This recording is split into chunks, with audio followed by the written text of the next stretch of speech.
Hello praise the Lord everyone.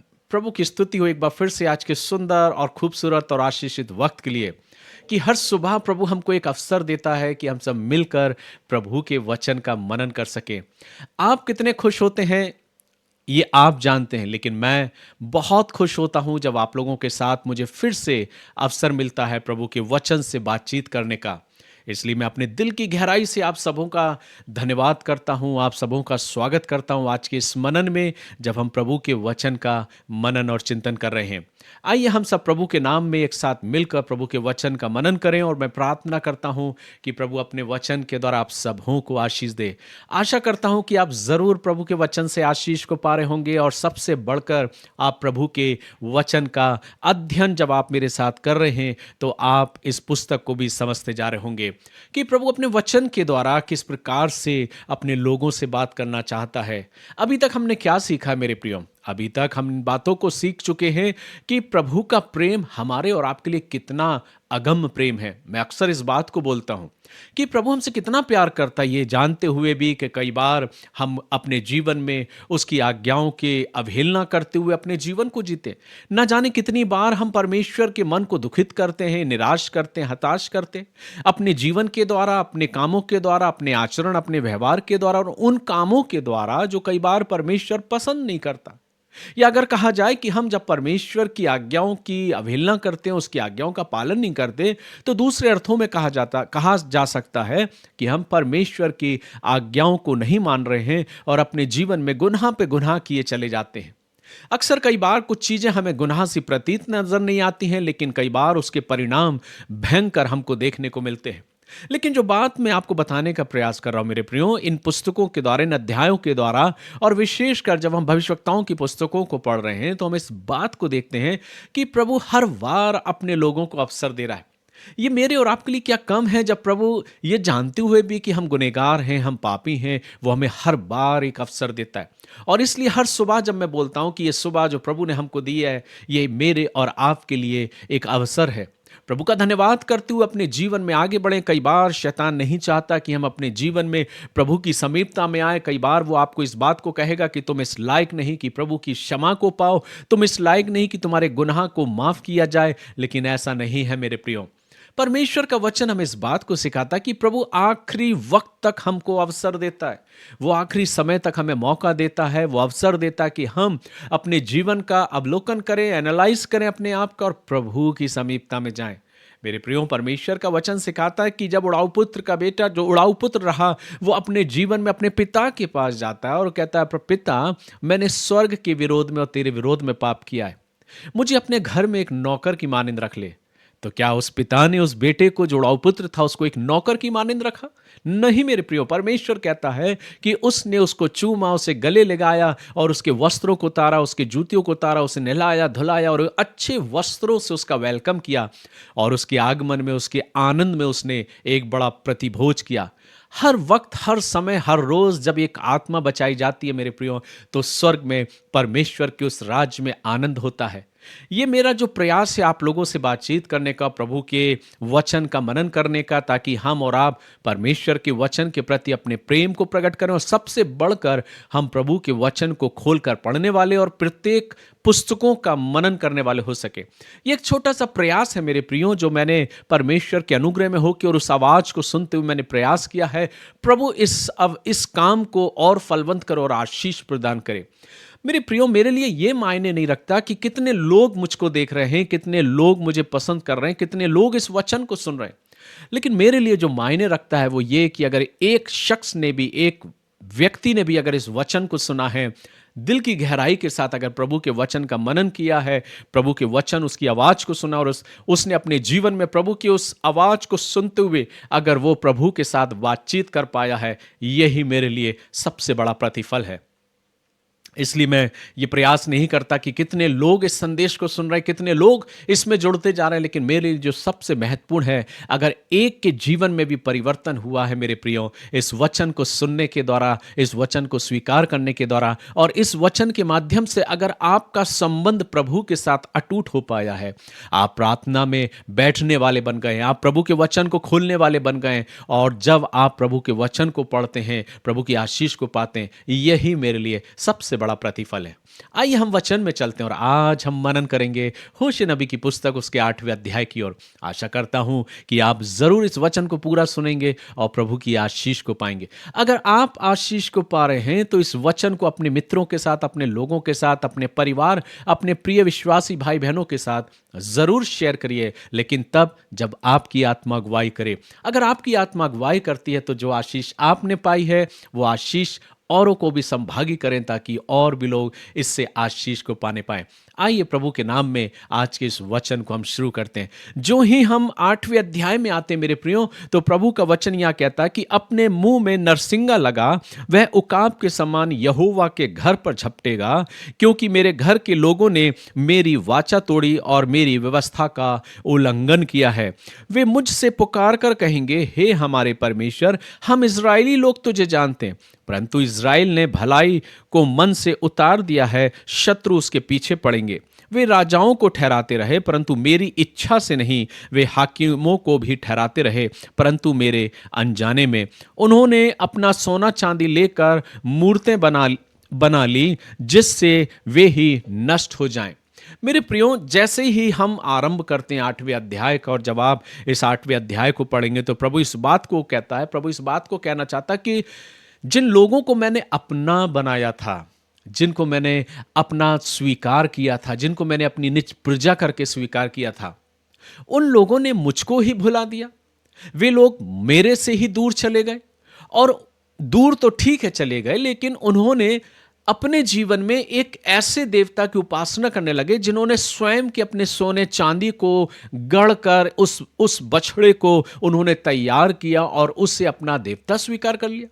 इस बात को देखकर परमेश्वर बहुत क्रोधित होता है मेरे प्रियो, और यह बात क्रोधित होने लायक भी है मेरे प्रियो। जिन लोगों के साथ प्रभु ने आमने सामने होकर बातचीत करी, वो अगम्य परमेश्वर, वो सर्व सामर्थी परमेश्वर, जो लोगों से आंधी में होकर बात करता था, जो अपने उस अस्तित्व को दिन की दोपहरी में उनको बादल की रीति से छांव दिया करता था, वो परमेश्वर जो जंगल में रात्रि के पहर उन्हें आग के खंभे की रीति से उनको रोशनी दिया करता था, उन्होंने उस अनुभव को महसूस किया था।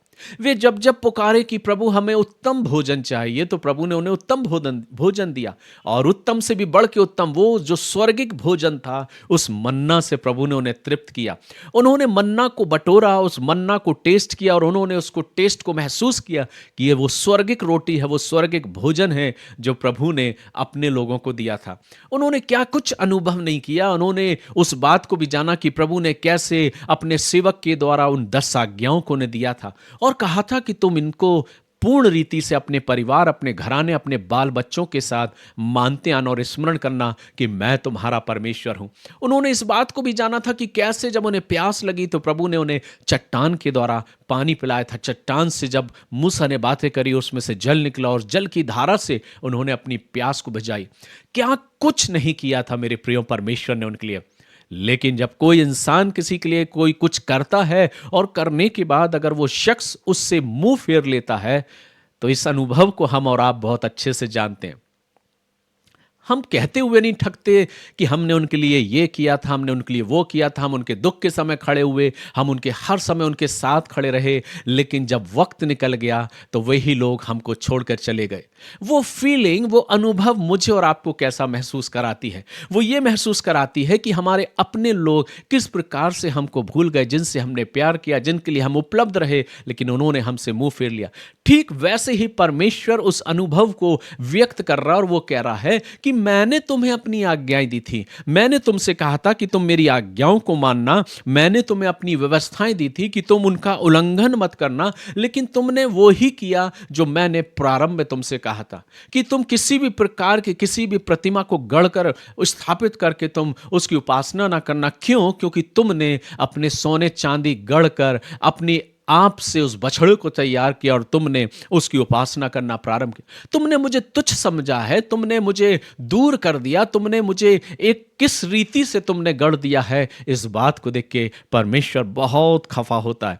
जब हम वचन को आगे पढ़ते हैं तो मेरे प्रिय वचन कहता है कि एक कारीगर उसे बनाया, वह परमेश्वर नहीं है। प्रभु ने समझा रहा है कि जिस चीज को तुमने बनाया वो किसने बनाया? जो बनाने वाला है, जिसने उसे निर्माण किया, जिसने उसे रूप दिया, जिसने उसे ढाला, वो इंसान ही है, वो परमेश्वर नहीं। लेकिन तुम भूल गए कि मैंने तुमको बनाया, मैंने तुम्हें अपने हाथों से रचा है, मैंने तुम्हारा निर्माण किया है, और तुम मुझको भूलकर उस ओर झुक गए जो मेरे लिए सबसे ज्यादा सहन करने योग्य नहीं, क्योंकि मैं एक जलन रखने वाला परमेश्वर। तुम मुझे किस रीति से दर्शाना चाहते हो? मैं तुम्हारे सामने आकर बात किया, मैंने तुम्हारे लिए सब कुछ किया, लेकिन तुमने जिस चीज से मुझे घृणा, उस चीज को तुमने अपने जीवन में किया। और इस्राएलियों ने वो ही किया मेरे प्रियो। उन्होंने अपने जीवन में परमेश्वर की उस आज्ञाओं को तोड़ते हुए उन्होंने क्या किया? वचन को जब हम पढ़ेंगे तो लिखा है, हे शोमरोन, उसने तो बछड़े को मन से उतार दिया, मेरा क्रोध उन पर भड़का है, वे निर्दोष होने में कब तक विलंब करेंगे? यह इज़राइल से हुआ है। परमेश्वर नाराज होता है, उनके कामों पर नाराज होता है, और वो ये कहता है कि तुमने वो सब कुछ भुला दिया जो कुछ मैंने तुम्हारे लिए किया था। और तब परमेश्वर उनको तुच्छ बनाता और वो कहता कि तुम उस तुच्छ बर्तन के समान हो जिसकी कोई वैल्यू नहीं। पहले मैंने तुम्हें बहुत महत्व दिया, लेकिन अब मैं तुम्हें एक उस पात्र के समान बना दूंगा, एक तुच्छ पात्र के समान बना दूंगा। मैं तुम्हारे कामों पर आशीष नहीं दूंगा, पर तुम्हारे कामों में हमेशा श्राप रहेगा। तुम वायु तो बोगे, लेकिन बवंडर को तुम प्राप्त करोगे। अर्थात परमेश्वर वहां उनके जीवन में वो त्रासदी लाने की बात करता है और अपने दंड को लाने की बात करता है। और स्वाभाविक भी है मेरे प्रियो, जो कुछ आज हम हैं, हम सब प्रभु से ही तो प्राप्त किए हैं। हम उस परमेश्वर को कैसे भूल सकते हैं जिसने मुझे बनाया है, जिसने मुझे तैयार किया है? वो मेरे फ्रेम को जानता। कई बार मैं इस बात को बोलता हूं, वो मेरे रूप को, मेरे फ्रेम को जानता है, उसने कैसे तैयार किया है, और हम उसको भूल जा रहे हैं। परमेश्वर कहता है कि तुम मुझे भुला दे रहे हो, और तब मैंने तुम्हारे कामों को देखकर मैं इस बात को कहता हूं, मैं अपने श्राप, अपने दंड को बोलता हूं, और ये कहता हूं कि तुम वायु तो बोगे, लेकिन बवंडर तुम अपने जीवन में लवने पाओगे। और आगे वो कहता, जो कुछ तुम खेत में बोने पाओगे, वो खेत में से कुछ नहीं मिलेगा, और तुम्हारे परदेसी उसमें से सब खा जाएंगे। आगे वो कहता है कि इज़राइल निगला गया, अब वे अन्य जातियों में से ऐसे निकम्मे ठहरे जैसे तुच्छ बर्तन ठहरता है। परमेश्वर ऐसा ठहरा रहा है कि तुम अब तुच्छ हो मेरी दृष्टि में, उस पात्र के समान जिसकी कोई वैल्यू नहीं। आगे वो कहता है, क्योंकि वे अश्शूर को ऐसे चले गए जैसे जंगली गधा झुंड में बिछुड़ के रहता है।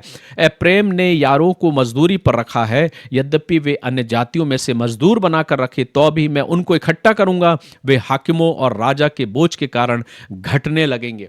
परमेश्वर अपने श्राप को लाता, परमेश्वर अपने दंड को बोलता, और अंततः वो बाद में फिर इस बात को कहता कि मैं इन्हें मिस्र ले जाऊंगा, जहां से इनको निकाल कर लाया था, वापसी फिर वहां ले जाऊंगा, ताकि ये स्मरण करें जिस प्रकार से इन्होंने मेरी दुहाई दी थी, जिस प्रकार से इन्होंने मुझे पुकारा था, ये फिर से मिस्र की उस गुलामी में चले जाएंगे। अर्थात जब आगे वचन पढ़ते हैं, वो कहता, वह उनके अधर्म की सुधि लेकर उनके पाप का दंड देगा, वह मिस्र में से लौट जाएंगे, वह मिस्र में लौट जाएंगे। अर्थात परमेश्वर इतना क्रोधित होकर उनसे कहता है कि मैं तुम्हें फिर से मिस्र में ले जाऊंगा। इन सारे बातों को जब हम पढ़ते हैं मेरे प्रियो, तो हम इस बात पर, इस डिवोशन पर, इस मनन पर पहुंचते हैं कि परमेश्वर जो सबसे महत्वपूर्ण बात है, जो स्वीकार करने योग्य नहीं, वो अपनी महिमा किसी और को नहीं देना चाहता। अक्सर परमेश्वर हमारे और आपके जीवन से यही बात करना चाहता। वो कहता है, मेरी महिमा, जो मेरी महिमा है, वो मैं किसी और को देना नहीं चाहता। मैं तुमसे बात किया, मैंने तुम्हें अपनी व्यवस्थाएं दी, मैंने तुम्हें नियम दिए, मैंने तुम्हें व्यवस्था दी, और ये इस बात को कहा कि तुम इससे ना दाएं मुड़ना ना बाएं, लेकिन इस व्यवस्था के अनुसार अपने जीवन को जीना। और उसी बातों में तुमने अपने आप को डुबो दिया, तुमने वो किया जो मेरी दृष्टि में गलत है। तुमने मेरी महिमा किसी और को दे दी, और तुमने अपने ही हाथ से अपने सोने और चांदी को पिघलाकर उनको गढ़कर तुमने उस बछड़े को तैयार किया, जिसे तुमने अपना ईश्वर स्वीकार कर लिया, और तुमने उसको दंडवत किया। इस कारण मैं तुम्हें दंड दूंगा, और तुम पर अपने न्याय को, अपने रोष को प्रकट करूंगा। मैं तुम्हें श्राप दूंगा, तुम्हारे कामों को मैं श्राप करूंगा। जो कुछ भी तुम लबने पाओगे, जो कुछ भी तुम उगाओगे, जो कुछ भी तुम बोगे, उसमें तुम फसल को नहीं पाओगे। अर्थात परमेश्वर सारी अर्थव्यवस्था को बिगाड़ कर रख देगा। परमेश्वर ऐसा कहता कहता क्यों मेरे प्रियो? क्योंकि वो अपनी महिमा किसी और को देना नहीं चाहता। आज की सुबह मुझे और आपको अपने जीवन में इस बात को स्मरण करना मेरे प्रियो, ये दिन का देने वाला मेरा और आपका परमेश्वर है। ये जीवन, इस धड़कनों को चलाने वाला मेरा और आपका परमेश्वर है। अक्सर मैं इस बात को बोलता हूँ मेरे प्रियो, वो परमेश्वर जिसने मुझे और आपको ये श्वास दिया है, ये जीवन दिया है, ये धड़कन दी है, इन सबको चलाने वाला मेरा और आपका परमेश्वर है। आइए हम अपने आप को उसके चरणों में अपने आप को सिजदा करो और ये कहें, प्रभु मेरे लिए आप ही सर्वोपरि हैं। मैं तुझे किस रूप में ढालूं, मैं तुझे कहाँ रखूं प्रभु? मेरे दिल रूपी सिंहासन से बढ़कर और कोई जगह नहीं, और मेरे शरीर से बढ़कर और कोई मंदिर नहीं। इसलिए मैं तुझे आमंत्रित करता हूं प्रभु, मैं तेरे सामने सिजदा करता हूं, मैं तेरे नाम को ऊंचा करता हूं प्रभु, मैं आपके नाम की महिमा करता हूं। आप ही मेरे सर्वोच्च परमेश्वर है, इसलिए मैं आपके नाम की बड़ाई करता हूं। आ मेरे प्रभु, मेरे दिल में विराजमान हो, मेरे मंदिर रूपी, शरीर रूपी मंदिर में विराजमान हो, क्योंकि प्रभु मैं तुझे अपने करीब पाना चाहता हूं। मैं तेरे सामने सिजदा करता हूं, मैं तुझे आदर देता हूं, सम्मान देता हूं। मेरे प्रिय, हम अपने जीवन से प्रभु का धन्यवाद करें। आज के इस दिन में जो काम इस्राएलियों ने अपने जीवन में किया, परमेश्वर इस बात को सिखाना चाहता है कि मैं अपनी महिमा किसी और को नहीं दे सकता। आज स्मरण करें, कहीं वो महिमा जो परमेश्वर को देना है, हम कहीं और तो नहीं दे रहे। आज अपने जीवन का अवलोकन करें, एनालाइज करें अपने आप का, और प्रभु से कहें, प्रभु मेरे जीवन के लिए आप ही सर्वोच्च हैं, मेरे जीवन में आप ही सबसे पहले हैं। प्रभु मैं अपने जीवन को आपके कदमों के पास अर्पित करता हूं और प्रार्थना करता हूं, आप मेरी अगुवाई करें। आज के इस वचन के द्वारा प्रभु आप सबों को आशीष दे और ऐसा अवसर दे कि हम अपने जीवन में प्रभु को पहचानने पाएं, उस प्रभु को जिसने मुझे छोटा सा दिल दिया है, जिसने मुझे छोटा सा जो जिंदगी उसने मुझे दी है, उस प्रभु को हम धन्यवाद दें। एक गीत मुझे बहुत खूबसूरत लगता है जो अपने संडे स्कूल के टाइम में मैंने बचपन में सीखा था। किसने बनाया सूरज को, किसने बनाया चांद को, किसने बनाया हाथों को, किसने बनाया पैरों को। हम बहुत सुंदर से इस गीत को गाते हैं।